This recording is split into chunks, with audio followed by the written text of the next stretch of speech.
Hi, I'm Rob Stewart. Coming up, everything you ever wanted to know about a versatile crop that touches your life every day. We're talking about a crop that impacts something you're wearing, carrying, maybe even cooking. It's all about cotton. We'll take you down south, where cotton is king for some farmers. And you may be surprised at the hard work that goes into the harvest. We'll travel to North Carolina, where cotton goes from fiber to fabric. And what's the connection between cotton, catfish, and chicken? We'll take you to Texas, where one chef says, without cotton, dinner at his restaurant just wouldn't be the same. It's all coming up on America's Heartland. America's Heartland is made possible by CropLife America, representing the companies whose modern farming innovations help America's farmers provide nutritious food for communities around the globe.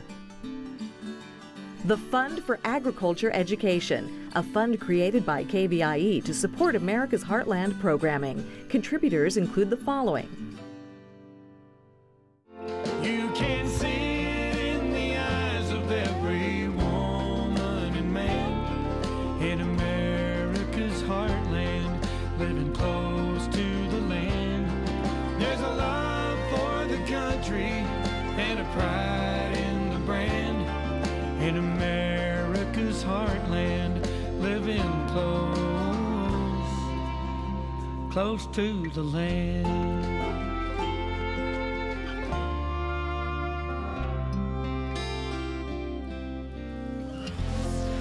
There's no denying that cotton is important in all of our lives. Just look in your closet.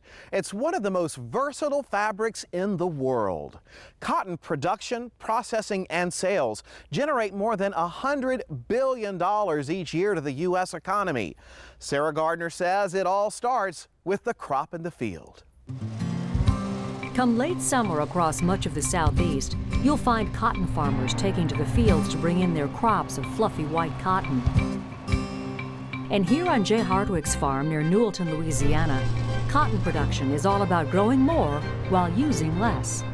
We've made tremendous progress over the years in terms of harvesting efficiencies and our approach to it. Jay will rotate multiple crops on more than 7,000 acres. That crop rotation is important in marshaling equipment and human resources, utilizing science and technology to maximize efficiency. The technology that's going into crops to make them insect resistant. This is a huge opportunity for agriculture because up to this point we've had to use a tremendous amount of pesticides to grow these crops. Well, now cotton is being grown with far less pesticides, which would be comforting to many, many people. In the 1920s and 30s, boll weevils exacted a heavy toll on America's cotton crops. These days, new pesticides and other eradication programs have gone a long way in controlling that insect population. The cotton planting to harvest cycle here on the Hardwick farm takes about 150 days.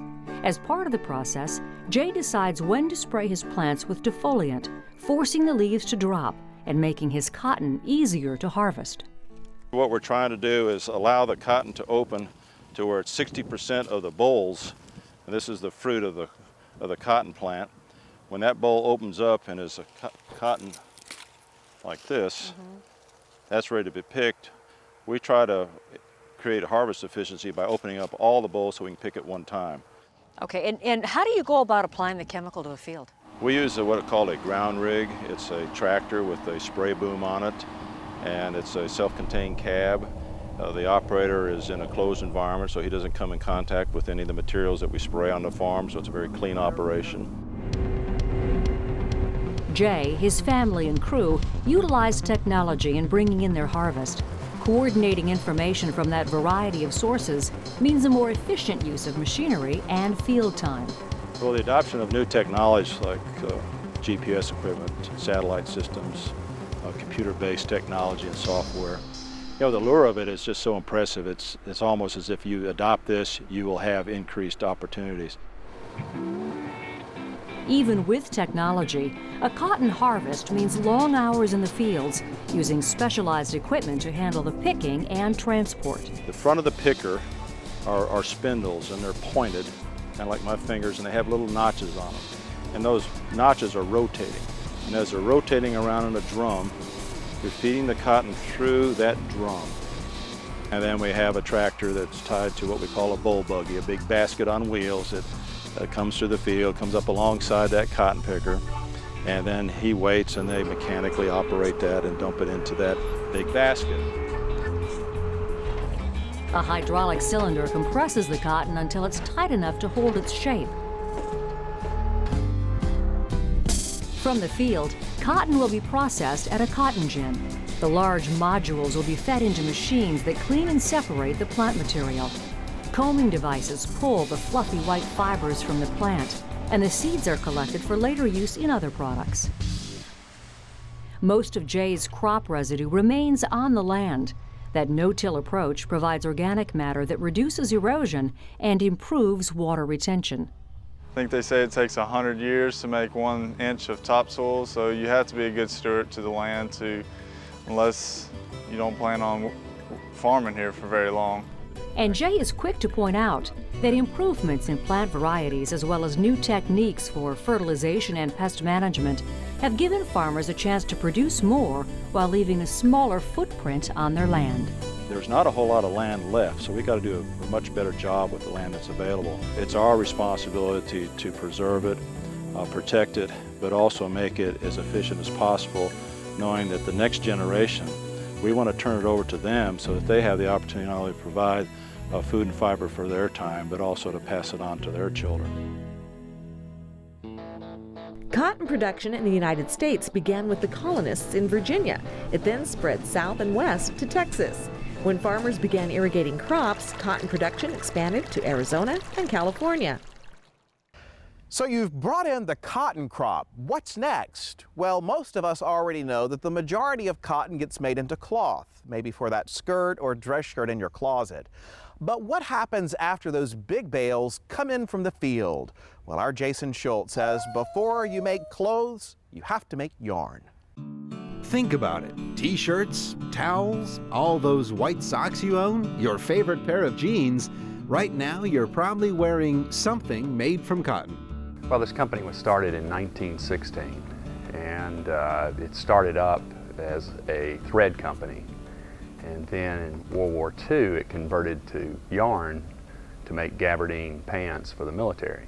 Anderson Warlick is the president and CEO of North Carolina's Parkdale Mills. He's seen his company grow from 1 plant in 1961 to 34 plants today.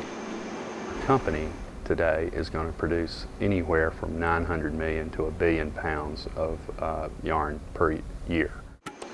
This plant in Mineral Springs spins customized yarn for printable t-shirts. All of the cotton that comes through these doors is selected for specific characteristics like strength, uniformity, and color.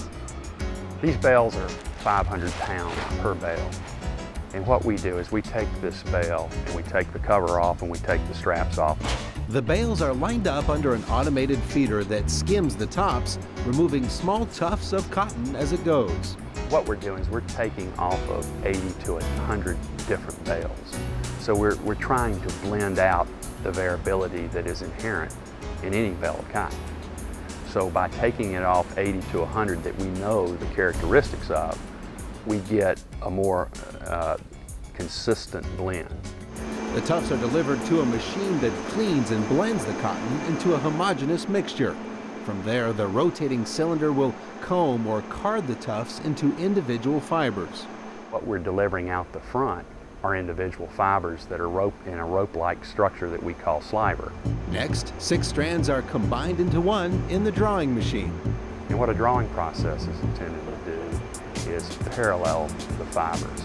Get them from being individual fibers to aligning them side by side. There's one last step before individual cotton strands become yarn. They will be twisted together for strength and stability. Once we get them parallel together, that machine uses a rotor to spin the yarn. And what we do is we put those individual fibers in that rotor and add twist, and we can make a yarn.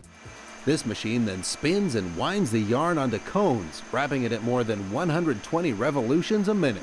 It is forming a yarn, and the easiest way for me to describe this to you, if you're not familiar with a machine like this, It's like throwing something onto the end of a tornado. And what we're throwing onto the end of a tornado is not a trailer or buses or things, but is individual fiber. Cotton yarn, which will then be packed, wrapped, and shipped to a company that uses the material to knit or weave into t-shirts. But cotton goes into much more than just clothes. In 2007, the company acquired a firm making cotton-based consumer products. Other uses in our company would be cotton balls. We take the byproduct waste that we take out of the yarn and we bleach it, and we make a cotton ball, a cotton swab, or a makeup pad. The U.S. cotton plant in Charlotte, North Carolina recycles and reuses cotton that didn't make it into yarn. The production techniques release cotton's natural softness in items most of us find in our bathroom or medicine chest. We are the largest user in this country of cotton, so it's very, very important that farmers are growing plenty of it so that we have a lot to choose from. But it's also important that we work together to improve production practices, work together to improve quality, look at different varieties of cotton. The mills here use a significant portion of all the cotton grown in the United States, and their additional production facilities in Latin America add to the supply of products sold at home and abroad. I think cotton is a very important product for the world. Cotton employs a lot of folks, gives a lot of people great opportunities, and it's a wonderful product for the consumer. We think about blue jeans as a totally American invention, but the cotton material they're made from, denim, was first created in France. Brought to this country, it was made into work pants by Levi Strauss. All right, let's spin off, no pun intended, in a couple of directions that take cotton far from the world of clothing or blue jeans. A cotton gin will separate the seeds from the cotton fiber. While the fiber is making its way into clothing, those cotton seeds are taking a very different direction. Welcome to the Lone Star State, where cotton is king. Texas produces more cotton than any other state in the nation. And here at Pico Industries in Lubbock, cottonseed is the primary focus of their business. For years they had cottonseed as a waste product. There was a time when it was given away and people didn't need it for anything until they figured out that it had the oil in it. It can easily be said that Pico is squeezing out a profit from cottonseed. This Texas firm is owned by 60 cotton gin cooperatives and specializes in a range of seed offerings made from that one-time waste product. Right now, our oil on the crushed products carries about 53% of our sales dollars. Out of a ton of cottonseed, you make about 320 pounds of oil.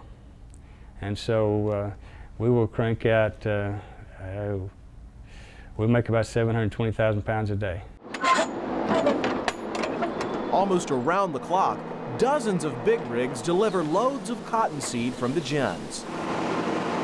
First stop, machines that clean debris from the seed. When we clean it, we remove basically everything, all the foreign matter with the exception of the seed. Sticks, rocks, metal, burrs, anything that's come into the plant that's not the seed.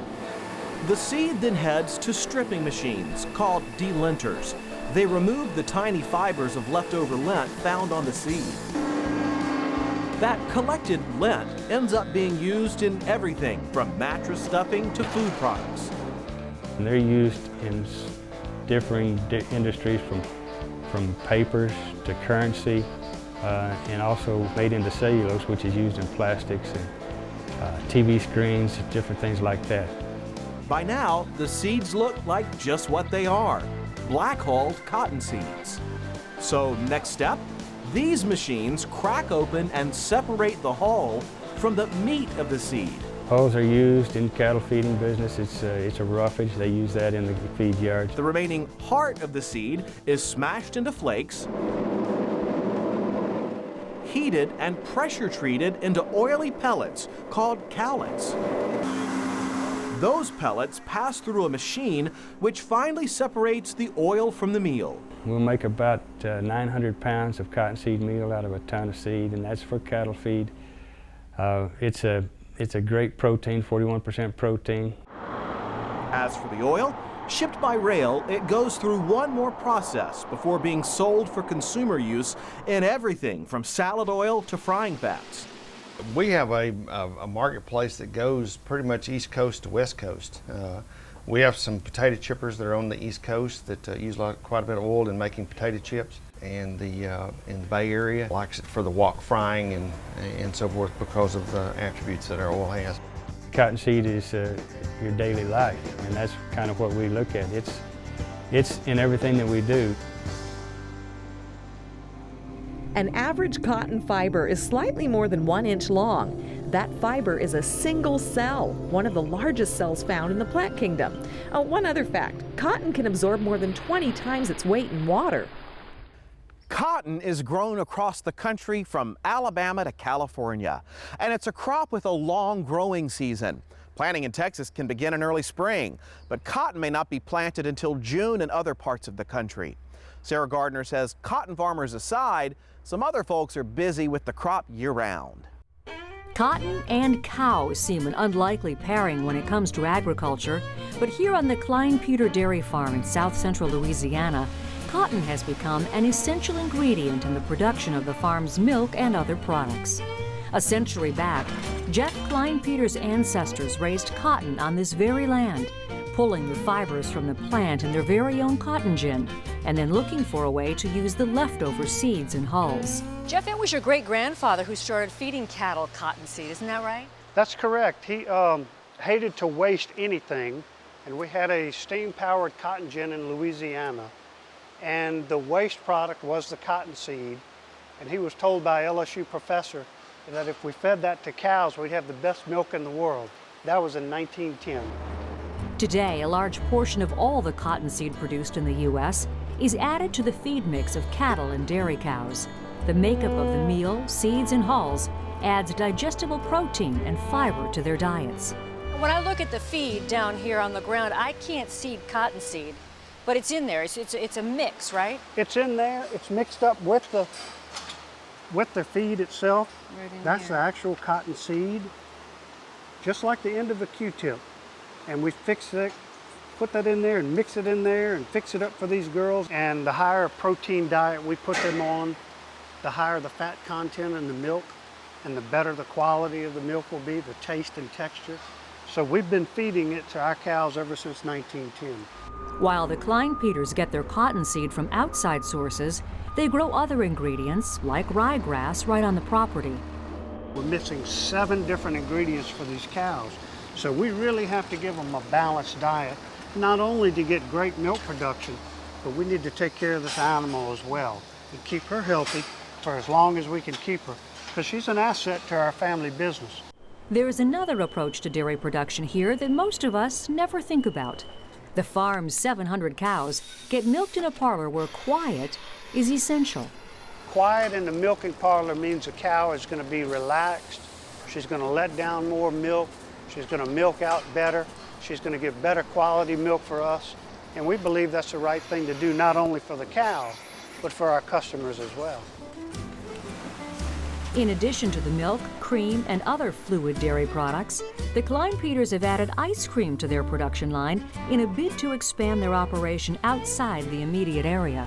Well, we ship our milk and dairy products and ice cream to all of Louisiana and part of the Gulf Coast of Mississippi, and we're looking into Texas at this point in time. So during a recession, for our company to be growing, to me, is a special thing. And while the future is on the family's radar screen, Jeff admits that the efforts of those in the past really set the tone in creating a farming operation that's sustainable today and tomorrow. Sustainability is very important in our industries. That's how we feed cottonseed today. It was a sustainable practice back in 1910 to feed something to animals that would otherwise go to waste. And that's how we're still moving today, moving forward not only in the dairy farm industry, but in our process and packaging as well.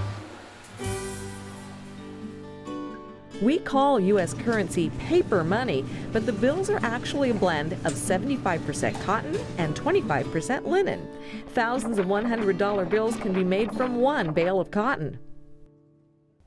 We've traveled cross country to share some stories about cotton and clothing, even cattle feed. But the cottonseed oil we mentioned earlier has long been a recipe staple in many kitchens across the country and around the world.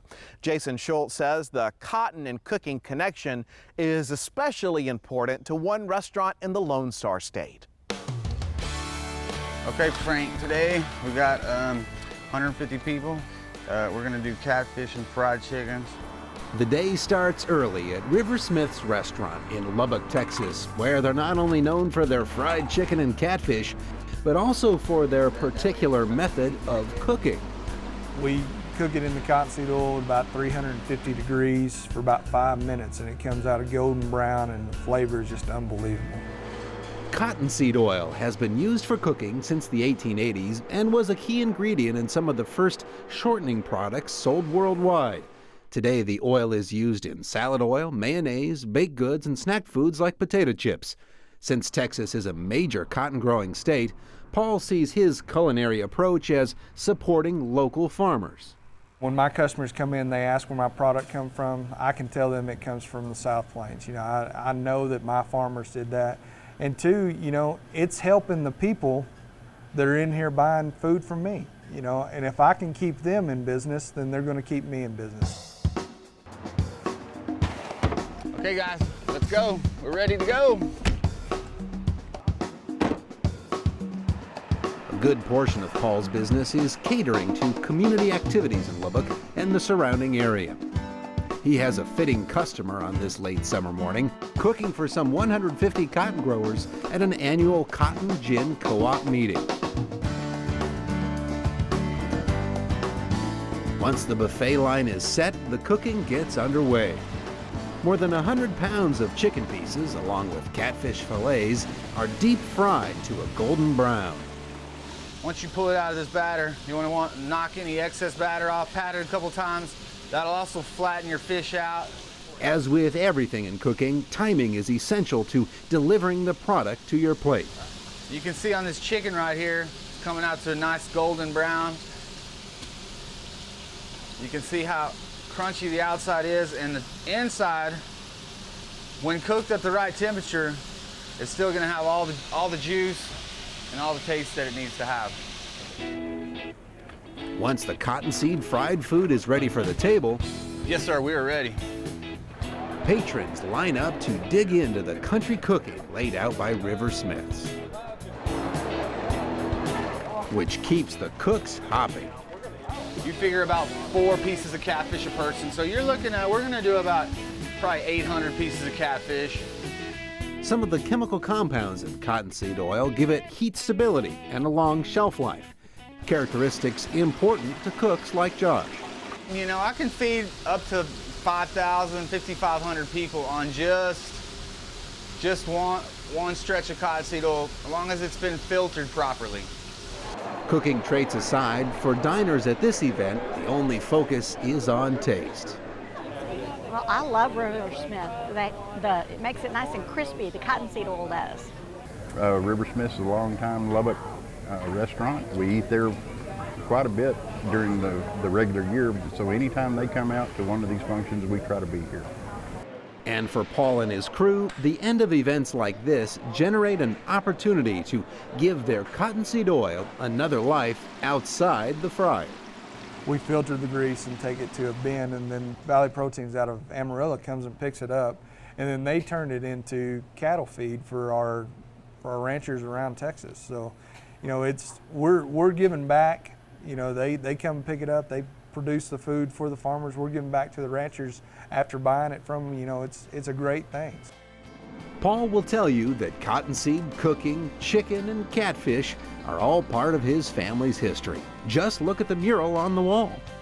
That is actually my dad. That's all of our logo on everything that we've got is Old Man River, Bob Corcoran, the infamous River Smith catfish king, as they say.